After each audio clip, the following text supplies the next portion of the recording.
Ooh, 23, special number, buzz number, because you were in 78723, and 23 is a special. So they're going a little apeshit over this. We're not going apeshit, we're just pointing it out over Bowman. Because of the recent episode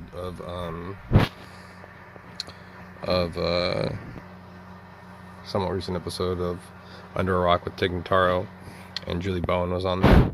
And Julie Bowen is part of their narratives, their fictional narratives, where they talk about, like, advancing technology and how computers can fly planes now, and they have for a while now, and they are acting like how Julie Bowen was the representative from Modern Family, and was the one that, like, got the recordings of, like, my suffering, and was sharing it with the staff and whatever, and like how she flew a plane essentially to via the computer and sat in the pilot seat, and like was flying to Austin to, like, rescue me along with other people or whatever. And then she was on that episode, and it's one of the other things that they do.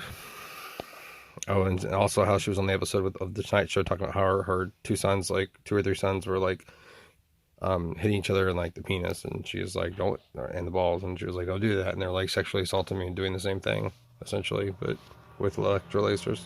Going, is that a sexual touch? And they're doing it right now. So I'm being sexually assaulted right now and no one believes me. It's like, no one ever thinks, what if a police officer or government officer or government agent or military officer takes an electrolaser? Like, what if that they went, wild with them and had VoiceToSkull technology, which has been around for over 50 years. The magicians and mentalists have had, and other people have had. And it's like, oh my God, like, what if, like, someone went crazy in the same building as a went schizophrenic, like, like oddly or whatever, suddenly in a building where a magician or mentalist was in, like an evil one. It's like, oh my God. It's like, and everyone's still letting it continue. The second stupidest group of bitches in the entire world is letting this continue. All for a shittier timeline. Right, Dad? I concur with these statements. And on this one, they're like, ooh, 322. 322. Ooh, look at that. What are the odds of that happening? Like, I don't give a shit. Still.